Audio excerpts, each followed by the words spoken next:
It's no surprise that the Final Destination franchise, a schlocky, spectacularly gory series of horror films that kicked off in 2000, spawning a total of 5 movies, has staying power. Unlike most horror properties, there's no big baddie a la Jason Voorhees or Leatherface, or at least not one capable of getting old and seeming played out. The villain is death itself, and both on-screen and off, it's coming for us all, though in the Final Destination movies this unseen force is a shameless showboat. That's no exception in the new, 6th installment, Final Destination, Bloodlines, which begins with a terrifically tense set-piece in and around a Space Needle-style glass tower in the 1950s. Iris, Brec Bassinger, is on a date with her beau on the building's opening night when she experiences a vivid hallucination of their imminently brutal deaths by towering inferno. The vision allows Iris to escape her grisly fate and save everyone around her.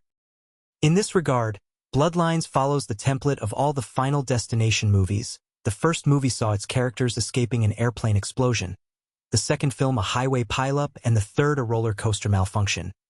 But as things go in the Final Destination universe, death doesn't like being cheated, and it'll take its lives, one by one, in what has become the franchise's claim to fame. Ingeniously choreographed kill scenes that turn everyday settings and objects into potential murder weapons. Consider some of the series' greatest hits: death by tanning bed, by head-mashing weight machine, by slipping on spaghetti and getting your eyeball pierced by a falling fire escape ladder. Bloodlines, gleefully directed by Adam Stein and Zach Lipovsky, offers a compelling tweak on its predecessors by introducing, with a wink and a shove, the element of inherited trauma. The opening glass tower tragedy, it turns out, happened decades ago, and the premonition takes the form of Iris's granddaughter's nightmares. Stefani, Caitlin Santawana, is flunking out of college because of these recurring visions, leading her to return home and reconnect with her long-estranged grandmother, Gabrielle Rose. Of the dozens of people who were supposed to die that night, Iris was nearly the last. Death proceeds in the intended order of the original bloodbath, meaning it has taken years to work through all its victims, including the children those people were never supposed to have.